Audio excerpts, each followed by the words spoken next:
Well, hey, welcome all you wiretappers. Good to be back here in the studio of Gangland Wire. This is Gary Jenkins, retired Kansas City Police Intelligence Unit detective and later sergeant. I got this podcast, Gangland Wire, and we look into the mob. And today I have a great story, a real dyed-in-the-wool, real mafia story.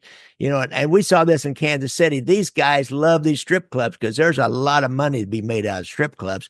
And maybe some of y'all have heard of the Gold Club down in Atlanta. When I first got Mark's book, our guest, I thought, I remember that. There was all these Patrick Ewing and all these big time basketball players going there, and it was a hell of a scandal, but I didn't remember much about it.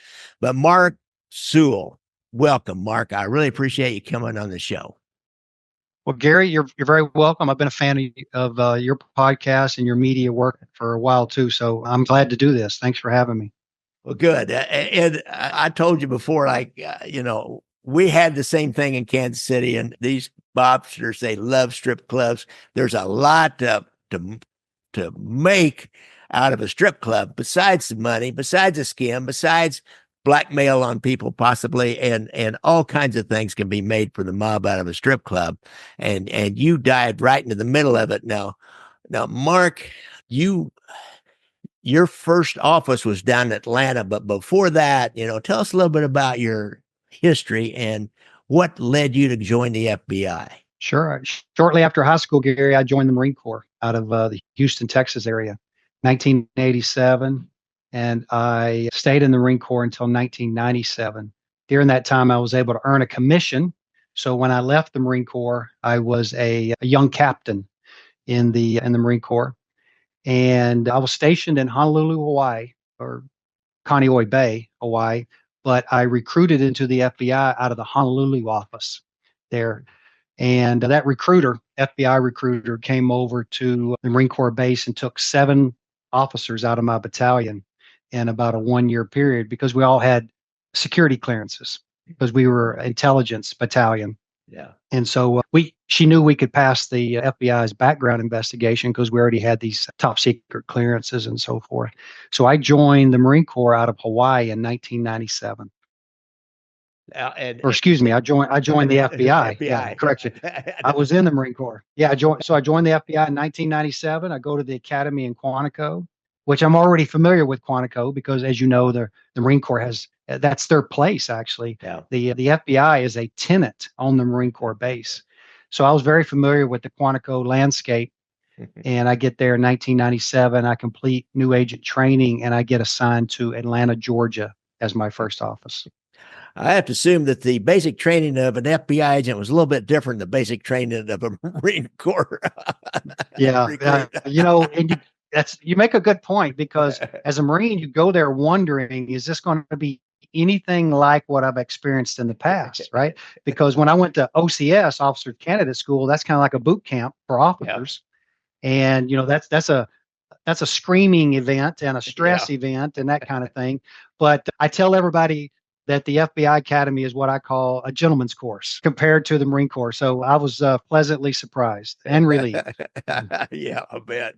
You get a little bit older, you ain't playing that. Homie don't play that anymore, having people scream and yell at you and trying to make you look like an idiot and demeaning you and breaking you down all the way so they can build you back up. I know the drill.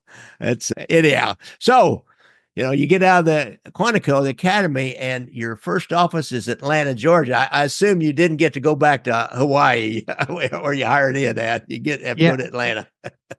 I didn't want to go back to Hawaii, to be honest, because it's just so doggone expensive out there. Yeah. And, there's a chance when you go out there as an FBI agent that you could be there a long time. The Marine Corps is going to move you every 3 years. Yeah. But you could go out there potentially in today's FBI and you could spend your whole career out there. So really? The idea of spending a decade in Hawaii with that cost of living, we loved it, but we were ready to move on. So Atlanta, cost of living in Atlanta was a lot better. Yeah, I can only imagine. Atlanta's probably going to be more like Kansas City, although it's probably more expensive than Kansas City, but it's going to be more like the Midwest than Hawaii for sure. And then, of course, FBI agents, guys, you may or may not know this. Agents that get assigned to San Francisco and New York, and I'm not sure if there's another one or not, but they have to get a little extra stipend because the cost of living is so expensive. And That's true. And so it's, it's a problem living in those huge big cities like that, besides all the traffic and stuff. Of course, that's where the action is. I assume Washington, D.C. gets an extra stipend too, I would think. And that is the payoff. You mentioned it. Yeah, working in New York, living in New York can really be a hassle. But if you're looking for quality FBI type of Yeah. work, then there's no place better than New York, right? So it's a give and take sometimes. The great thing about Atlanta was there was great work because Atlanta is the ninth largest city in America. That's home to a number of Fortune 500 companies, but yet the cost of living is a lot less. Yeah, you don't have the old school Italian mafias, ensconced in Atlanta, but there's plenty of organized crime in Atlanta to work on, in there? That's right. And I was surprised when I learned that I was going to be assigned to the organized crime squad. I just knew a little bit about organized crime, having grown up in Texas. Yeah. And really all I knew was what I read in the newspapers or saw on television. And then I find out I'm going to be assigned to an organized crime squad. And then specifically, I'm going to be assigned to the LCN part of the organized crime squad. And I always made the joke I had to go out and research what is the LCN because I really didn't know a lot about it, right? Yeah. I knew one name, John Gotti. That's all I knew. Yeah. And that's because he was in the headlines during that era, right? Yeah. And that's all I knew. So I was drinking from the proverbial fire hose. I had a lot to learn. Yeah, you did. And you found out that their tentacles reach out to Atlanta and a whole lot of other places in the United States. Any place there's a large city and there's opportunities for vice and ways to make money. These guys, they got their fingers in it somewhere, and especially a place like Atlanta, because there's a lot of money to be made in Atlanta. But one of your early cases, you were, I guess, let's go back, your first office, and then your break-in officer, he was assigned to be your mentor, was a man named Simmons, John Simmons. Tell us about working with John Simmons. I read in your book that was a real positive, great experience for you. It was. John is what we call a Hoover agent, as you well know. Yes, John came in the FBI when J. Edgar Hoover was still the director. And when I joined in 97, there was still a handful of Hoover agents left in the Bureau, but not many. Yeah. And they just did things different. They operated different. They talked different. They had a different attitude. It just was a whole different way of life. In my career, I went through FBI directors. But you have to remember, J. Edgar Hoover was a director for 49 years of the FBI. So he was the FBI. So John was a Hoover agent, and John had broke into the FBI working organized crime as well, and had really worked at his entire career by the time I get assigned to work with him in 1997. At that point, he had 27 years already in the FBI. And the vast majority of that was working organized crime, was working the LCN, starting when he was assigned as a new agent out of the academy. He went down to Tampa really quickly for about a year, and then they ship him up to New York, and he gets assigned to this brand new organized crime squad that the FBI had just kind of started. James Kallstrom was on that squad, for example, some of the noteworthy names in the FBI, and they were working this case. This guy named Joe Pistone had a case going on. And so that's how John broke in with the FBI, is helping work the Donnie Brasco case. And John was in New York for 10 years. And then he went down to Miami and worked Wise Guys down there for about 8 years, and then came up to Atlanta for around his 20th year in the FBI. He gets up to Atlanta and working organized crime there. And then this Gold Club case gets brought to his attention. And John realizes, and the new supervisor, Kenny Power of the squad, realizes we're going to need some help on this case because it's big. One guy can't do this. And so me, right out of the academy, I get assigned to the squad, and I get assigned to John to help him on this case.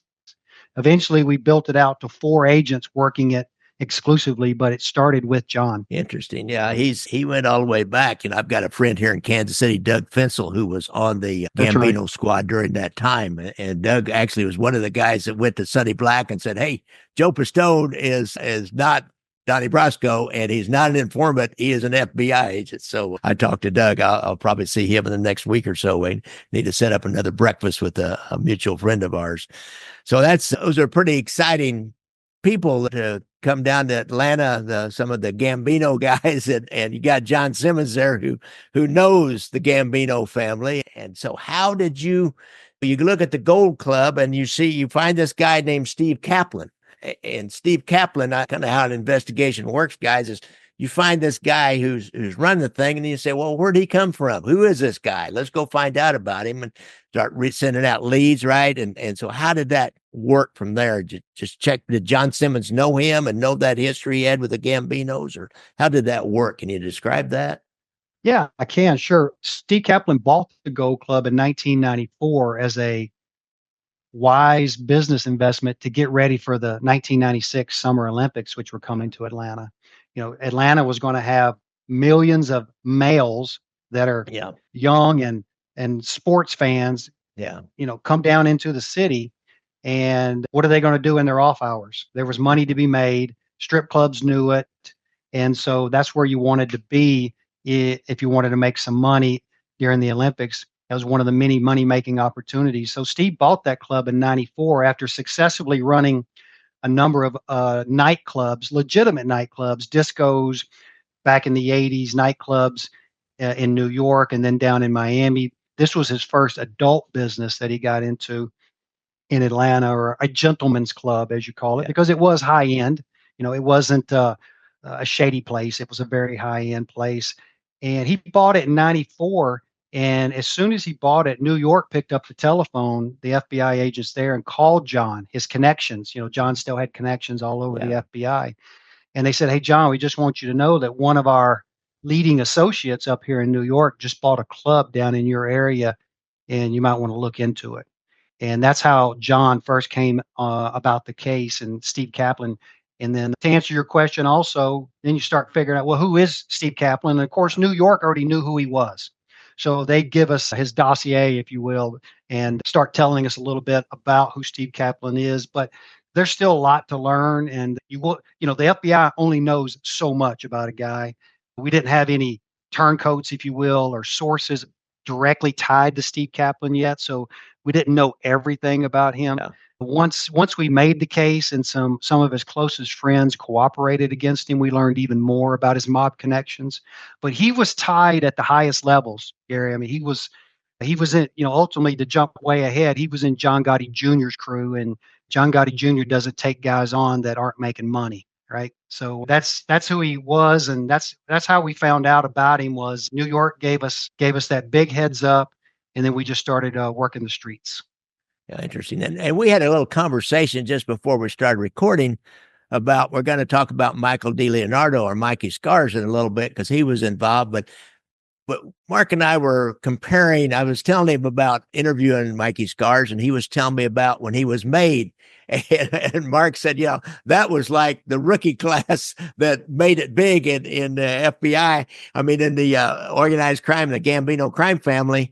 And what's interesting is Steve Kaplan was connected to all of them almost throughout his thing. And so tell us about that. The making ceremony was John Gotti Sr. didn't want to make his own son. So he had Sammy the Bull do the ceremony, and John Gotti Jr. and Mikey DiLeonardo and Bobby Borello and another guy whose name we can't seem to remember were all made in that class. And so tell us about Kaplan's connection. I know he was connected to Bobby Borello, but he seemed to go from one guy to the other for a while. Yeah, that class you're talking about, that induction ceremony was Christmas Eve of 1988, if I'm not mistaken. And Bull Gravano, he did lead that ceremony, if you will. When Steve first came to the Gambino's attention is when he owned a nightclub in New York in the mid 1980s, and kind of like the old joke goes, the Gambinos made him an offer he couldn't resist, right? So he gets into bed with the Gambinos, and he's first assigned to the crew of a guy named Frank Morano, aka Frankie Blair, from the mid 1980s. But their relationship does not work well, and Steve was making enough money at that time, even in the early 80s, for the Gambinos that he had already caught their attention. And what we were told later is that Steve was able to go to John Gotti Sr. and tell and ask or make an issue that, hey, I don't like this guy, Frankie Blair. I don't I don't like him. He's not good for business. Give me somebody else to work with. And so the story is that John Gotti Sr. reassigned him to a guy named Shorty Moscuzio, Anthony Shorty Moscuzio, who was a close friend of John Gotti Sr. And so the theory is that he reassigned Steve Kaplan to Shorty Moscuzio and says, "Hey, Shorty, take care of my guy here. He's got some problems with Frankie Blair. Let's treat him right because he's making good money for us." And so Shorty takes over, and Shorty was a famous mobster in his own right. He had his photo taken one time in 1987 during one of the John Gotti senior acquittals at the state level, where when John Gotti came out of the courtroom, the first person to greet him was Shorty Moscuzio with a handshake and then escort him into a Lincoln Town car that was waiting on the curb and then get him out of there. And that photo went nationwide, and that was Shorty Moscuzio. And that's who Steve Kaplan ended up with. That was his second handler, if you will. But Shorty got sideways with Steve Kaplan's business partner at a club called Bedrocks in about 1987-ish. And one night about 1 or 2 in the morning, there was an altercation between Steve Kaplan's partner, a guy named Dave Fisher, and Shorty Moscuzio. And the story is, we believe, is that Shorty went into the only bathroom that there was down in the basement to use the bathroom. And when he came out, Dave ambushed him from behind and shot him in the back of the head and killed him. And Dave claimed to the NYPD that it was self-defense, that Shorty was beating him up that morning, Shorty and his crew. Shorty had a guy named Dino Bassiano was in his crew at that time. And Dino later testified in our Gold Club trial up in Atlanta. And he told us this story that they roughed him up a little bit. And when he had a chance, he shot Shorty coming out of the bathroom. And you would think that, okay, you shoot a made guy in the Gambinos, you're going to pay for it with your life, right? But because John Gotti Sr. was on trial in 87 and 88 and 89 with these state cases, Sr. put out the word that don't touch Dave Fisher. We'll deal with him later, because if we touch him, that's going to bring more heat on me. Yeah. That's going to bring more attention to the fact that we're shaking Bedrocks down to begin with, and so on and so on. So just leave him alone. We'll deal with him later. So with Shorty killed, dead now, Steve Kaplan gets assigned to Bobby Borriello, who you mentioned earlier, in 87, 88 timeframe. And Bobby's a rising star in the Gambinos as well. He's in that class that you just mentioned. He had just been made, but he's now been assigned to be John Gotti Sr.'s driver and his bodyguard. He held that position there. And so because Bobby Borriello, was close to John Gotti, that ultimately cost him his life. And I'll tell you why. Is because still the other 4 families had not forgiven John Gotti Sr. for whacking Paul Castellano without permission. So they still held that vendetta against John Gotti. And when it was time to pay that piper, if you will, the thought was, who am I going to take from the Gambinos that's going to hurt John Gotti Sr. the most for what he did when he took out Paul Castellano? So they took out his driver. They took out Bobby Borriello. So Bobby was killed coming out of his house and trying to get in his car one morning. And Bobby was Steve Kaplan's handler. So now Steve's last 2 handlers have been whacked, Shorty Moscuzio and Bobby Borriello. So then Steve Kaplan gets assigned to John Gotti Jr. All right. So now we're in the early 90s, and he gets assigned to John Gotti Jr. And as you and I talked about earlier in warm-ups, you don't end up in John Gotti Jr.'s crew unless you're a significant moneymaker. Yeah. And of course, we knew that Steve was a big moneymaker all the way back, even in that time frame. And when John Gotti Sr. goes away, gets convicted by an FBI-led case at in his federal trial in 92. He goes to prison, and now the Gambinos need an acting street boss because the old man is still the boss in prison, but Yeah. they need an acting street boss. So they bump up the kid, and he becomes the acting street boss. And when he becomes the acting street boss, Steve Kaplan can no longer be in his crew because street boss doesn't run a crew, right? So now Steve Kaplan gets handed over to the third person in that inductions crew of 1988, and that's Michael DeLeonardo, known on the streets as Mikey Scars. And he stayed with Mikey Scars from that 92, 93 era all the way through buying the Gold Club in 94 up till our trial in 2001. And we took both of them to trial together as a team, along with a number of other employees from the Gold Club. So that's who Steve Kaplan was and is. He started with the mob in the mid 80s, and he ran with at the highest levels. And he knew that he was at the highest levels, and he often used that to his advantage. He threw names around. I'm with John, and not many people can call anybody John, and the other guy know what you're talking about. And we have Steve on tape there at Scores in New York City when that club was being shut down, and the FBI was taping those conversations. We have Steve saying, I'm with John. I'll take care of this, that type of thing. So Steve ran at the highest levels. Interesting. So now you're down here in Atlanta, and first thing the Bureau is going to do, I think, is see, well, we got any informants that are already going in and out of this club, frequenting it. You start running some surveillances on it, start trying to find out who's working there. Can you turn anybody? You need somebody on the inside. You need to find out, the hierarchy inside, and maybe start learning what kind of scams are going down. So tell the guys how you proceeded with this investigation. I mean, you get the paperwork and all that kind of stuff, but then you got to hit the streets and find out who's what in the investigation.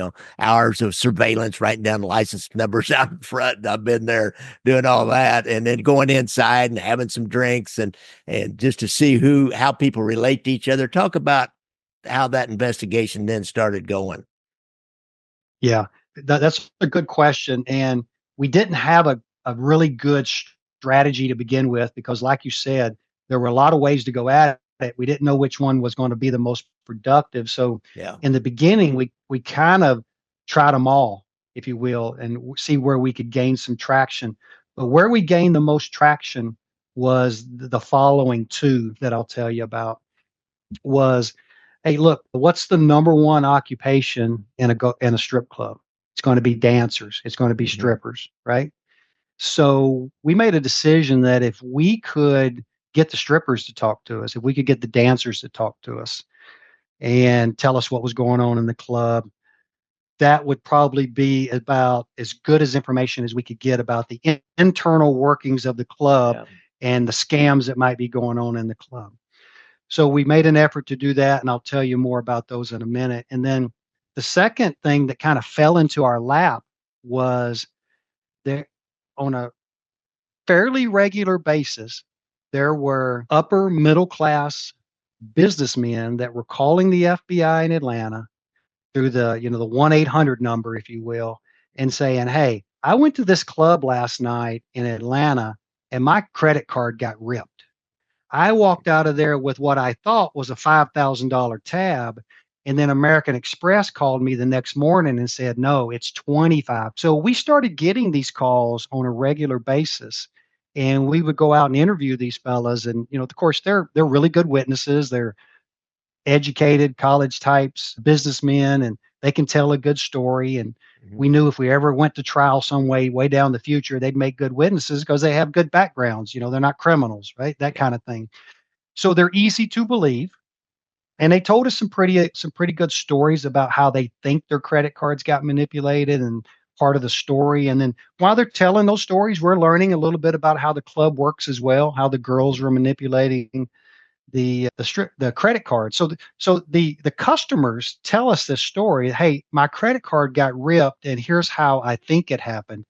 So that's on one hand, Gary. And then we're talking to the dancers that we're able to flip on the other hand, and they're telling us how the credit cards are getting ripped. and we're marrying the two together. Now we're getting the dancer's version and we're getting the customer's version, and they were very similar and they told the same story. And so we knew that we were on to something when it came to credit cards.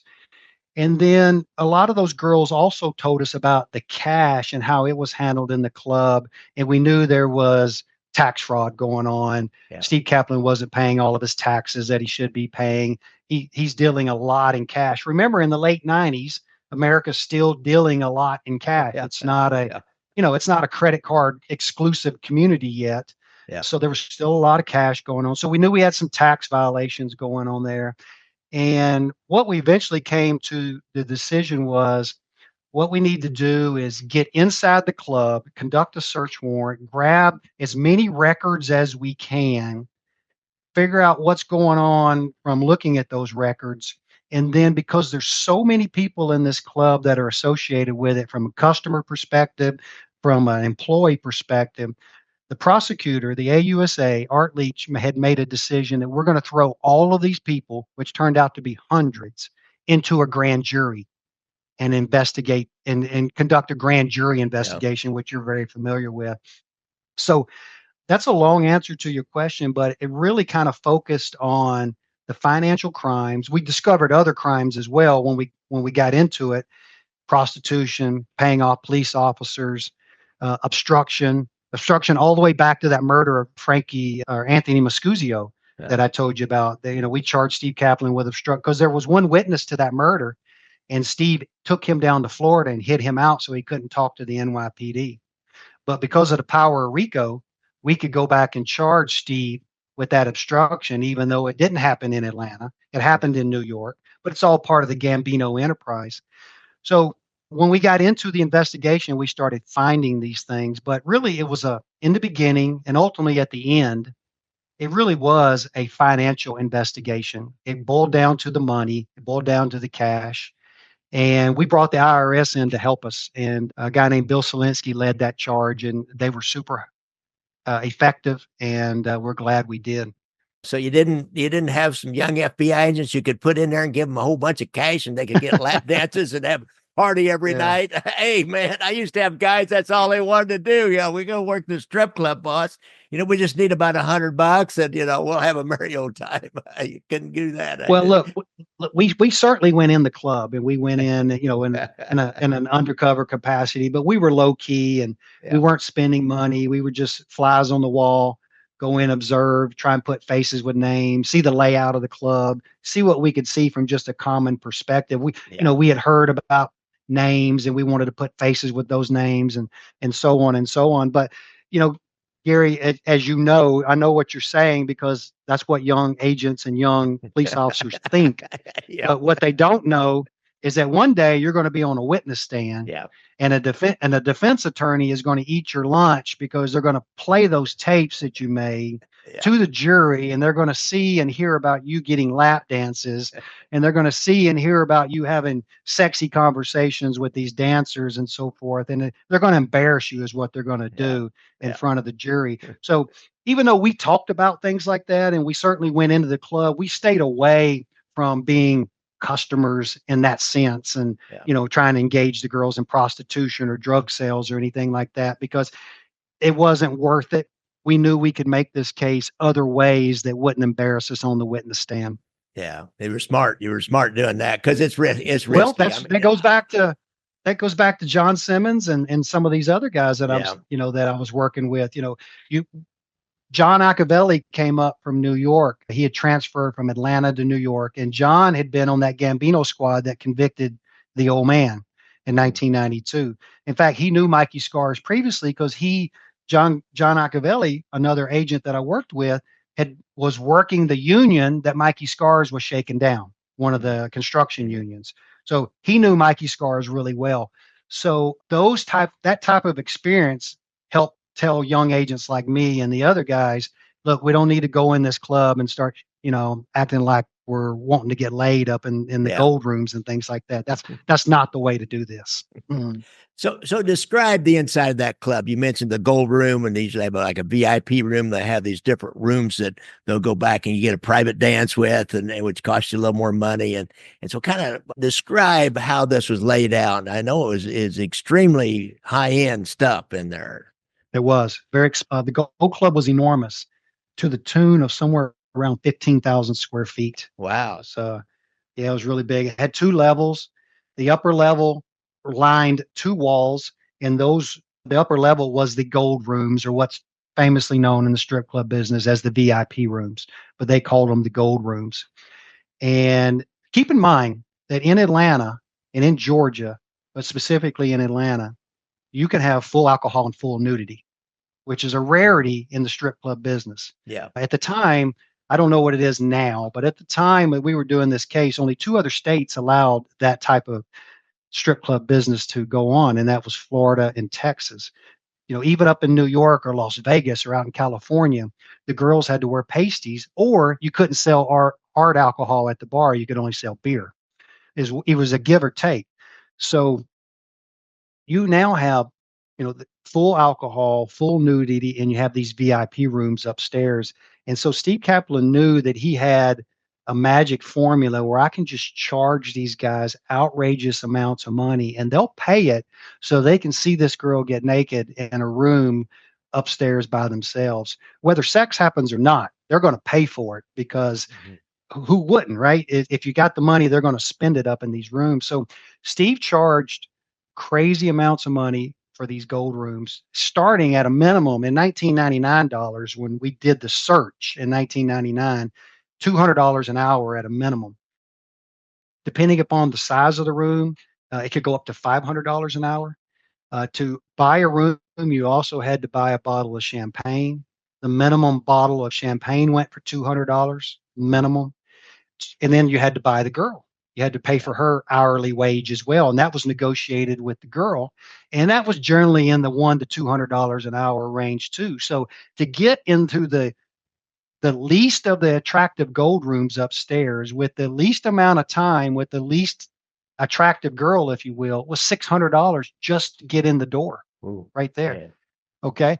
And that was a bare minimum. So you were going to spend probably at least $1,000 when you walked into a gold room. And all 7 of those gold rooms were full all the time, cycling through them every night. It was not uncommon for Steve to make $40,000 to $50,000 on a weekend night. And most of that was coming from gold room businessmen churning those credit cards over or paying cash, either one. So that's what the gold rooms were. And then, of course, when the celebrities came into town, specifically the athletes, they're the most noteworthy there at the Gold Club. But there were movie stars and the like as well. But when the athletes came into town, that was exclusively where they went, was up into the gold rooms and the private rooms and et cetera. So the gold rooms were notorious there at the club, but they were big money makers for Steve Kaplan. Interesting. Yeah. When those athletes, they come in with their entourage. Yeah. There's a song out there by a singer songwriter talks about this guy said he's the guy that carries the boombox for Mike Tyson. He says, "Hey, Mike, let's go to the strip club," because he knows, Mike will take him to the strip club and, everything, he'll pay for everything. Just start throwing money around. And those athletes do that kind of stuff. And movie stars will too. Well, it's interesting what you're describing. And here's what I learned working in Atlanta, because I worked at strip clubs for almost 10 years. What you're describing is really a ethnic race difference type of strip clubs. The black strip clubs in Atlanta, and strip clubs are very segregated for the most part. There's white strip clubs and there's black strip clubs. And then there's a few that are like the Gold Club that are interracial, but those are the high-end clubs. Yeah. But typically, are you still with me, Gary? Yeah, something's going on here. Let's just stop just a minute. Start again. All right, try it again. Start back over about where you were going into the difference. Okay, you're good. Yeah. So this Mike Tyson story that you're telling, that's very typical in the black strip clubs of America, and even in Atlanta, where the the celebrities, the athletes, et cetera, will come in and bring a big entourage and throw money around. That's not what happened in Steve Kaplan's club. Oh, really? Because yeah, he came up with a formula that figured, hey, I can make more money doing it different. And here's the way it was. His formula was simple, and he learned this through an athlete named Larry Johnson, who played for the Charlotte Hornets and then went to the New York Knicks. But Larry had played college basketball at Nevada, Las Vegas. They won a national championship. He was a very famous athlete, did commercials for Nike called the Grandmama commercials, if you remember those back in the 90s. Larry Johnson came to the club one night, just shortly after Steve Kaplan bought it, and he begged Steve Kaplan to let Steve take a girl home with him, to let Larry take a girl home with him. And Steve wouldn't do it. Steve had just bought the club, and Steve was trying to run it kind of I don't want to get in trouble with the cops type of thing. Yeah. Yeah. And the easiest way to get in trouble with the cops is start running prostitution. So Steve said, no, I'm not letting you take the girl home. And someone else that was there at that conversation told us this story later. But then Steve had a change of heart after Larry left. He said, you know what? This is my hook, and here's the way I'm going to do it. These athletes want to come to this club and hook up with these beautiful women. I'm going to allow them to do it, but I'm not going to allow just the average guy to do it. Here's the way it's going to work. The athlete will come, Patrick Ewing, Larry Johnson, the list goes on, and I will give them a free gold room, and I'll pay for the girls to go up there and entertain them. And what's going to happen is those athletes are going to draw in the average Joe, if you will. The guy that wants to go to the club to say, hey, I was at the club last night, and guess who was there? Madonna was there. I was at the club last night, and guess who was there? George Clooney was there.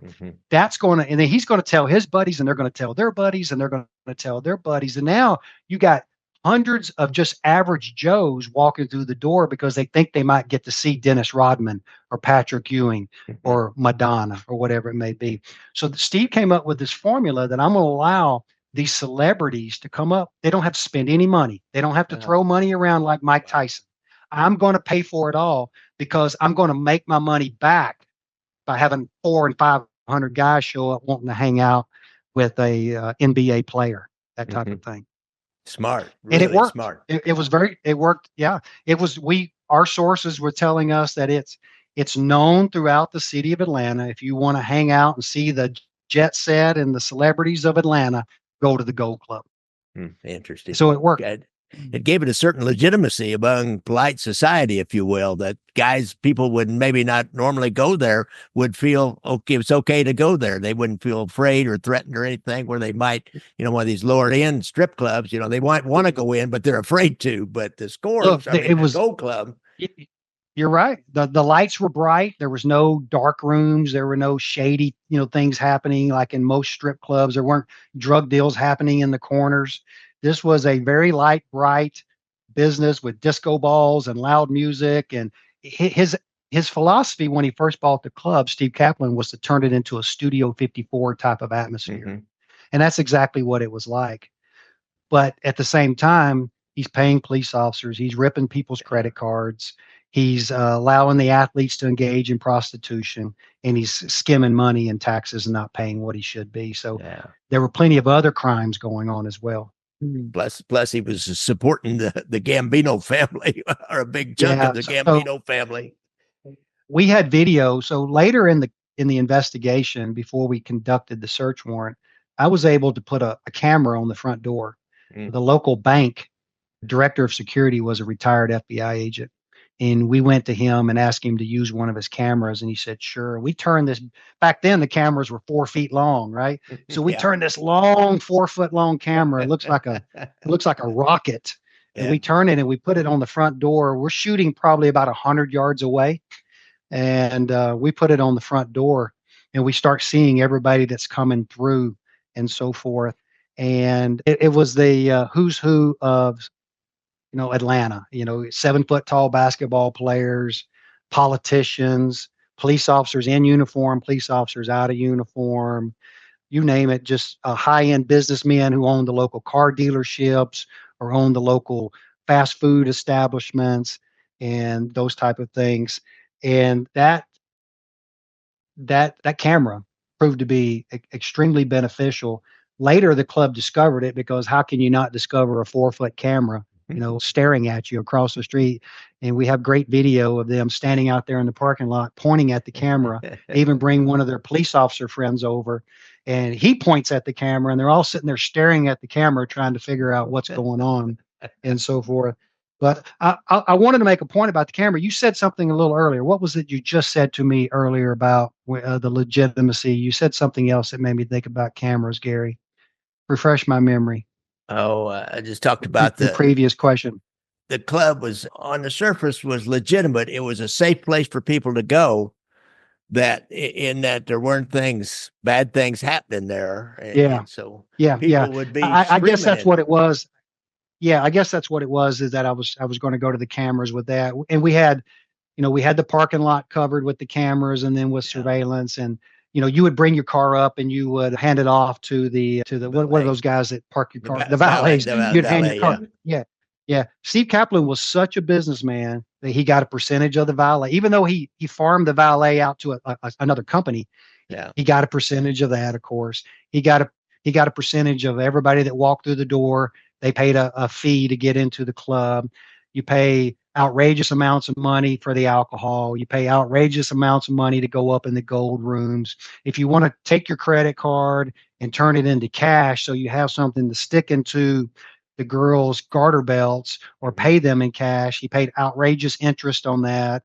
Um, Everything that was able to be turned into a moneymaker at that club was to the utmost. Steve made $9 million at the club legitimately in 1999, Wow. making it the most profitable strip club in America in 1999. Really? Now, did he have like a crow, we call a crow company set up, where when the guy's credit card bill came back, it wasn't to the Gold Club or Scores or some strip club sound? Did he have like a real That's right. Square That's John right. sounding club? That's what they usually do. So how did he do that? Well, it was called MSB Sports. Yeah. And what that stood for, no, it was just MSB Inc. I take that back. MSB Inc. And what that stood for was Mona's Sports Bar. And Mona was Steve Kaplan's wife. That was her name. So it was Mona's Sports Bar, MSB Inc. So you're right. So when you get home as a businessman and your wife goes through the credit cards receipt, she doesn't see Scores or Gold Club. She sees MSB. You're right. That's exactly right. Yeah. You know what you're talking about, Gary. Cover every angle. I know. I've been there. I've investigated a few of these things. We had an escort service that I worked real hard on, that a mob guy really owned. And that's what they did. They early in the credit card days. And so they started taking credit cards over the phone, but they had another company name set up so it wouldn't come back as the escort service. So you mentioned police officers several times. No. Gary, I'm sorry. I remember the point I was going to make earlier. Yeah, you talked about Steve Kaplan doing all these things, and then you said something like to the effect, and of course Steve was paying the Gambinos a bunch of money as well. Oh yeah, and you're right. And here's where I was going with the camera, is that on that camera, so the club was not open on Sundays. It was closed on Sundays only. It was open 6 days a week. It was open about 18 hours a day. They had to close at 4 a.m. and they could open up again at 11 or 10 the next morning. So it was only closed about 6 hours a day. But on Sunday mornings, after the week's worth of money had been made, we called a number of times one of Steve's closest associate, wheeling a suitcase on wheels out of that club at about, I don't know, let's say like 8 or 9 in the morning, after the proceeds had been counted out and et cetera. And wheeling that suitcase out and then going and get on a Delta airline and then taking that money. That's what was in that suitcase. But taking that cash back to New York. And that was a big part of the scam that Steve was kicking to the Gambinos, is that mostly about once a week on a Sunday morning, they would pack a suitcase full of money. Now remember, this is pre 9/11. So airline security is completely different for those listening who are thinking, how do you get a suitcase with $100,000 in cash onto the Delta airline? Well, one, security was different, but two, Steve Kaplan had corrupted two employees at Delta Airlines Uh, that allowed him to do this easier, to carry this money onto the plane without any undue interference, if you will. So Steve had all his avenues covered. yeah, he did. I tell you, that guy really did. Now you mentioned police officers. That's a subject near and dear to my heart, and so Sure. Atlanta, as best I know, they didn't have what you would call institutional corruption for years and years and years, like some of the big eastern cities. And so, as a department, it doesn't have the reputation of being corrupt from one end to the other. But we're always going to have individuals. We had them here in Kansas City. You're always going to have Sure. individuals. So, Of how did course. this work with them? Guys that are bent that way, they'll start showing up at these places. They'll go in for a drink or whatever, and they'll make sure that the manager or somebody knows they're a cop. And then a sharp guy from New York like Kaplan is any guy that runs one of these kinds of joints knows to start comping them drinks and start trying to get them on their side and see how far they can go with it. Is that kind of how it worked there, and how extensive was it? Well, I did other cases on other strip clubs, and I made cases on police officers that pled guilty to corruption. And that's the way it happened in those other cases. But nothing Steve Kaplan did was normal, Gary. He Mm. had his own way of doing business. And let me tell you how he corrupted these police officers. The two that we charged and took to trial, Steve Kaplan doesn't need you unless he can use you, and he knows he can use you. So, just like I said earlier, when Steve knew he needed to get money on a Delta airplane to fly to New York, he needed a connection within Delta Airlines. From your experience, Gary, what's the biggest headache for a strip club owner? It's going to be inspections and permits, Yeah, right? yeah, The vice unit is going to come and make sure all the girls have their permits, they're all licensed, that you're following all the rules, the alcohol, et cetera, et cetera. So Steve got him a guy inside the permits unit, a guy named Reginald Burney, who how they met, we never found out, but he was in that permit unit, and he would call Steve and he would warn Steve that, hey, there's going to be an inspection tonight. Be prepared. And in return, he was given pretty much carte blanche in the club. We had testimony at trial that he slept with at least one of the girls, both in the club, and would take her home after hours, which was a violation of the rules that he's supposed to be enforcing yeah. as a permits guy. A lot of people may not know this, but at least then, an employee of a strip club could not leave a strip club with a customer.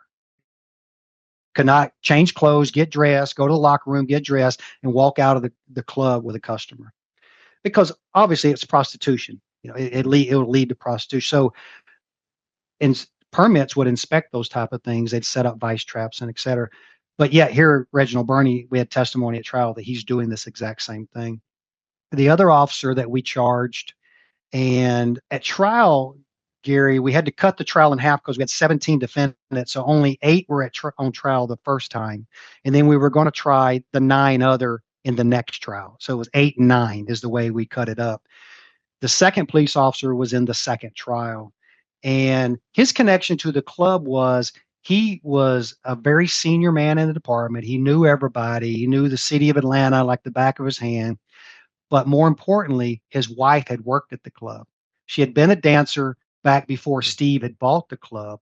And then when Steve bought the club, she became what's known as the house mom. She ran the locker room for the girls, made sure the scheduling was right, made sure they all had their permits. The managers don't really get involved with the administrative duties of the girls. A house mom handles all of that. This police officer named Jack Redlinger, his wife was one of the house moms there at the club. There were other house moms as well. She was one of them. So Jack would come to the club to pick up his wife, bring her home, take her home, do that kind of thing. And he became friends with Steve Kaplan. And Jack had this reputation already that was shady. Quite frankly, we had other police officers tell us, oh, everybody knew Jack was shady. And then one thing led to another. And Jack became the guy that Steve could call for anything that he needed. I need advice. I need you to come look at that camera that's pointing at me across the street. That was Jack Redlinger pointing at the camera in uniform. I need you to do an unauthorized escort for my bus full of basketball players on my celebrity golf tournament. Jack would do that for him. Jack would do anything that needed to be done. And what we ended up charging him with was there was a rape allegation that happened at the club in the limousine involving one of the managers, Steve's close friends, and one of the girls. Mm-hmm. Well, Jack obstructed that rape investigation we charged. Okay. Jack got in touch with the sex crimes investigator and really talked poorly about the girl. You can't believe her. She's a liar. She sleeps around. Don't listen to her. These type of things. Then he instructed. We had testimony at trial that he instructed the limo driver of that limousine where the rape happened to destroy evidence, get rid of the logbook that shows who's in the limousine, to lie about his testimony to the sex crimes investigator, things like that. So we charged Jack with that rape obstruction as well. But that's how Steve got in with those police officers. Who can help him? It wasn't just dumb luck of a guy coming to the bar like you're talking about. That's what other strip clubs did. Steve didn't do it that way. Steve was very strategic about who he wanted to be his partners in crime. Interesting. That's why it's a good moneymaker. Now let's get back to Michael DiLeonardo, Mikey Scars. Now, did he come down there, or did he was up in New York? He lived up in New York. Did he just help get that money and distribute it on the other end, or did he come down and have a presence at the club very much, or how did that work? Yeah, good question. So when Steve owned his club in Miami called Club Boca, it was a very high-end, legitimate disco type of nightclub. And John Gotti Jr. would come down to that club and hang out. I had a girl tell me one time that she took pictures in the club and she didn't know who she was taking pictures of. And somebody came and took the camera from her and crushed it and threw it. It was a disposable camera, right? Oh, yeah. Crushed it and threw it away. And she later learned, oh, that's John Gotti Jr. over there that I'm taking pictures of, and so forth. But Junior did not like strip clubs. We were told that by multiple witnesses that he never came down to Atlanta to see Steve's moneymaker in Atlanta. But Mikey Scars did come down, to answer your question. And we never had testimony, and we never had reason to believe that Mikey came down because he wanted to, have sex with the girls or anything like that. It was to come down. Remember, Mikey's the ultimate professional, right? He's your stereotypical wise guy that you would see portrayed in the Don Corleone movies, right? Yes.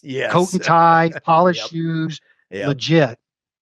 So Mike would come down to the club for a couple reasons. One, I want to see the moneymaker. I want to see how this is happening. I want to make sure that the money that Steve Kaplan is paying to us, I have a real good gut feeling that this is the proper amount based on what I'm seeing come through this club. Yeah. Good idea. And at the same time, look, this guy's fabulously wealthy, Steve Kaplan. So if he wants to take me to an Atlanta Falcons football game, fine. If he wants to, put me up in a gold room just to talk with a girl all night for good company and give me free champagne and that type of thing, I'm all for that too. So Scars did come down. I caught him on the video that we were talking about earlier, that camera on the front door, getting in and out of the limo, going to the Atlanta Falcons football game, those type of things. But it wasn't because he was there to, have sex with the girls, quite frankly. He was there to see the moneymaker, make sure the Gambinos were being told the truth about the money that Steve Kaplan was making and so forth, and then take advantage of the spoils at the same time to a certain extent.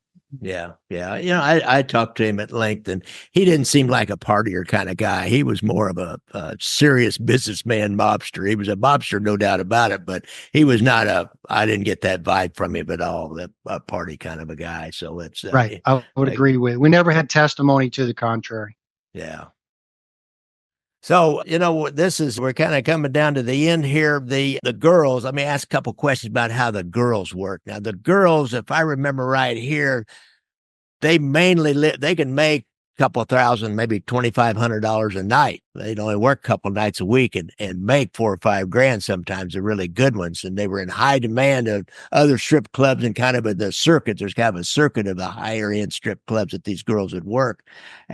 And so they got their tips and they had to tip out other employees, but did Kaplan seem like the strip club owners here? They didn't take any of the girls' money. They basically allowed them to work there, and then they generate a lot of money. How did that work with the girls?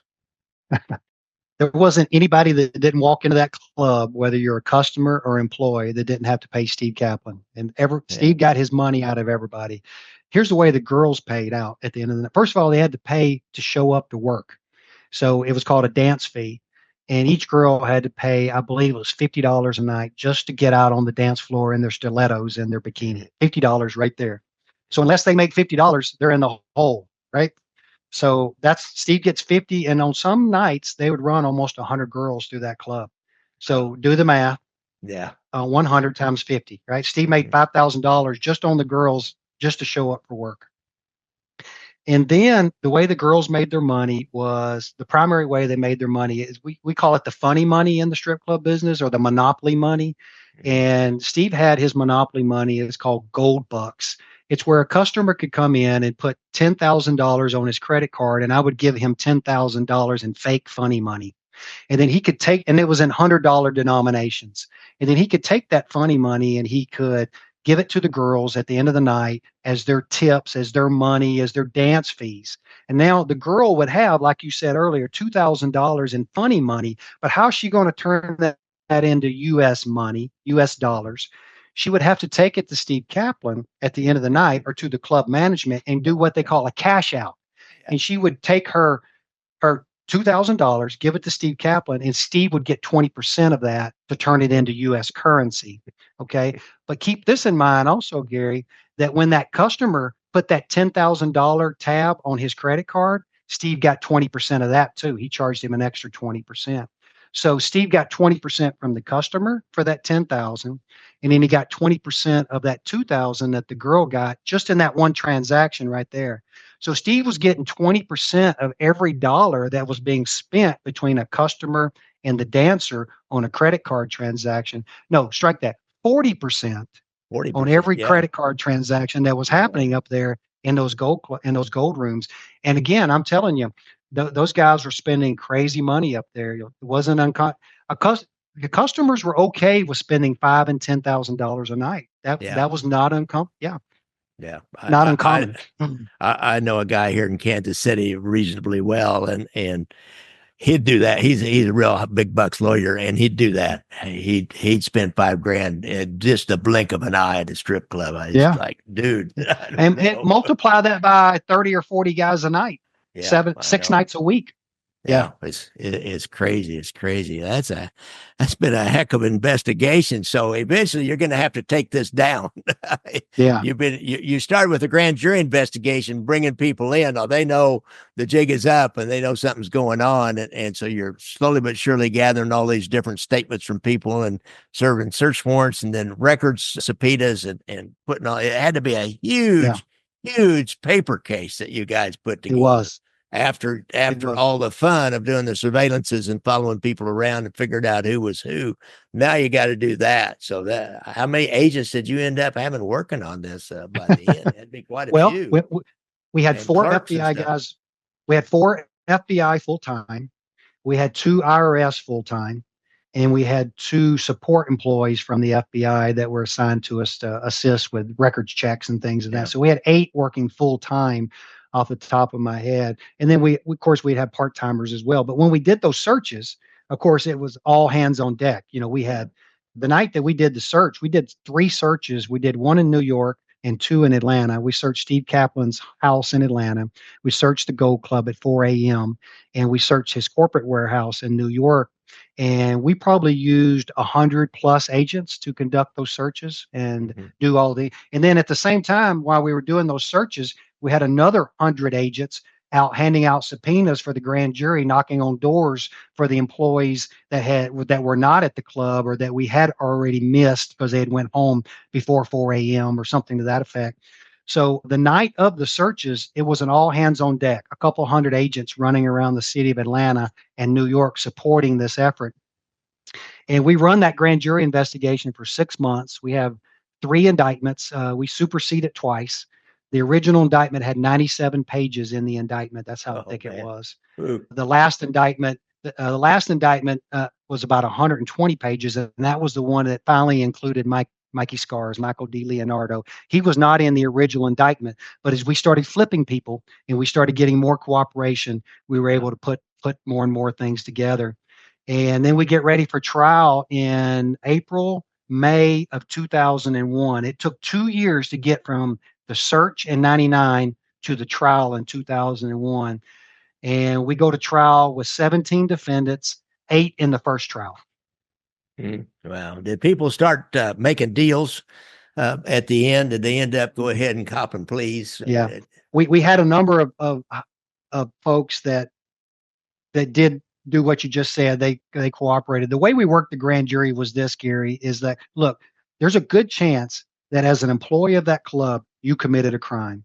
You either engaged in prostitution, you ripped somebody's credit card, or you committed a tax fraud, some form or fashion. But we don't care because you're low level and you're not our target. Our target is Steve Kaplan. So come into the grand jury, get your immunity letter, tell us the truth, and you'll be fine. And 99% of the employees, mostly girls, did just that. Yeah. But we brought a lot of guys in as well. We brought a lot of mobsters in. We brought a lot of male employees in, managers, and they did the same thing. Look, I don't want to get in trouble. I'll tell you the truth. And they took our deal. But there was a handful of employees that were very loyal to Steve that said, no, I'm lying. Steve never did anything. There was never any sex. There was never any drugs. There was never any credit card fraud. And Steve was not in the mob. There's no police officers. Whatever story they wanted to tell, they were just very loyal to Steve. Yeah. And because of that, we had no choice but to charge them for the crimes that we felt like were significant enough in the club to warrant prosecution. So we had 17 defendants, but we did have probably, I would say, in that close-knit circle, we had probably half a dozen cooperators that flipped once the grand jury and the search warrant became public. One of them was Steve's closest right-hand man, quite frankly, a guy named Thomas Siganano, who had been in, what's DiBianardo's first name there, the guy that got whacked in the Gambinos that Gravano killed. Called him DB. DB, yeah. Remember DB? DB's crew.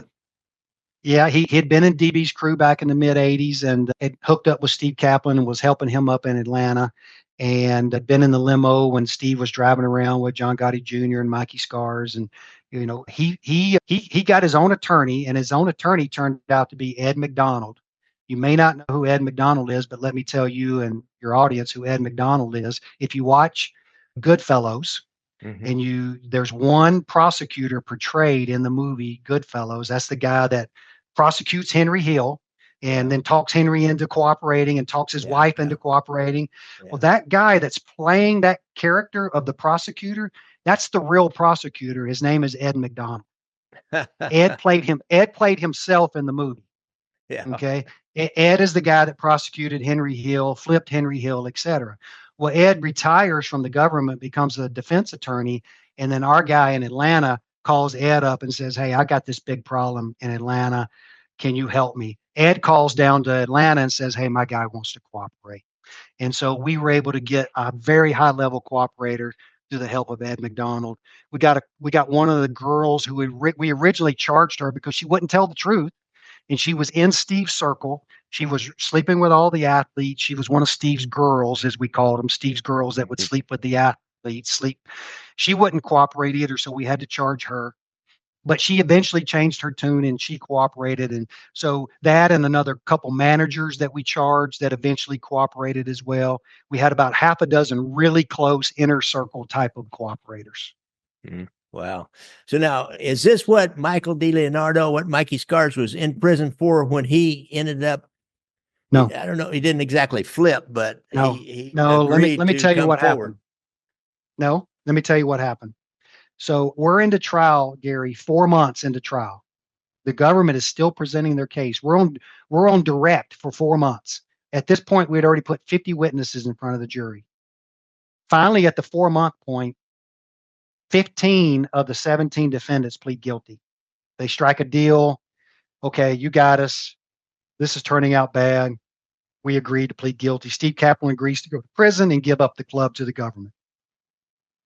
2 of the defendants say, no, I'm not cooperating. I'm taking my case to the jury. One of those was that police officer from the permits unit who decided, I'm going to take my chance with the jury. And the other one was Mikey Scars. We charged Mikey with the obstruction of scores, and we charged Steve Kaplan with the obstruction of scores. The same scores obstruction that John Gotti Jr. had pled guilty to previously, and that Craig De Palma and his son, Greg De Palma, had pled guilty to.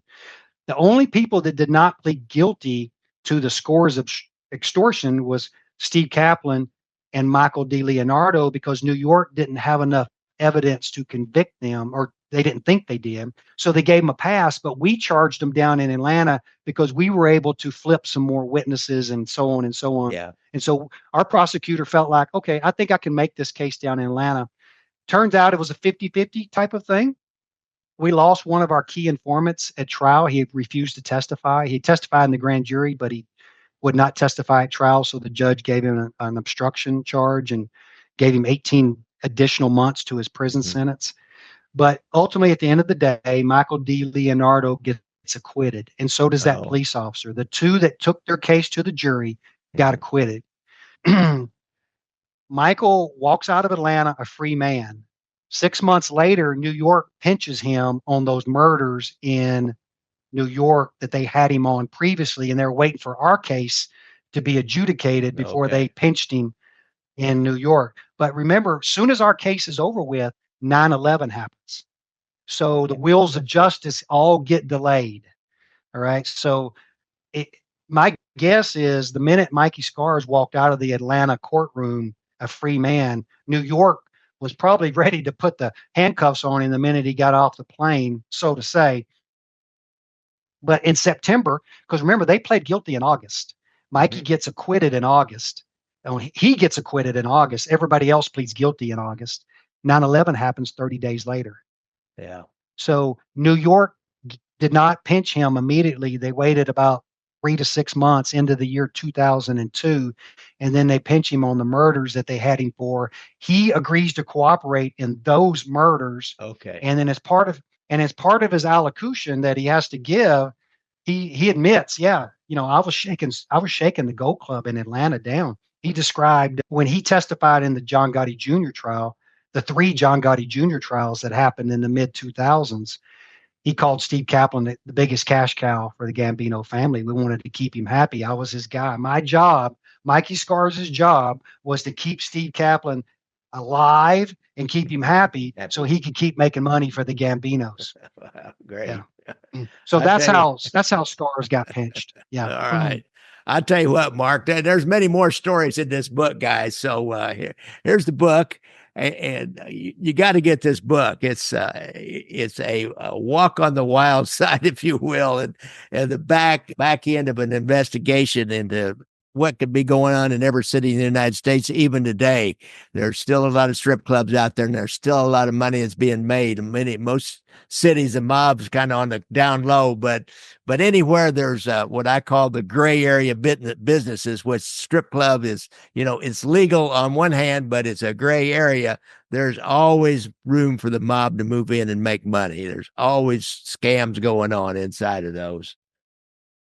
So, Mark, I really appreciate you coming on the show. And what do you got coming up in the future? Anything? You just promoting this book? You optioned it for a movie yet? It looks like this would make a hell of a movie. Yeah, it's, I get asked that question on the podcast that I'm on, and I give this answer, and it's because that's a good not stereotypical. What's the word I'm looking for? Anecdotal question to ask. Is this going to get turned into a movie? And the answer is that we're heading that way. We're having some great discussions with some folks in Hollywood, if you will, for both a docuseries and a movie. And we'll keep our fingers crossed, and hopefully we'll be able to do a video version of this as well.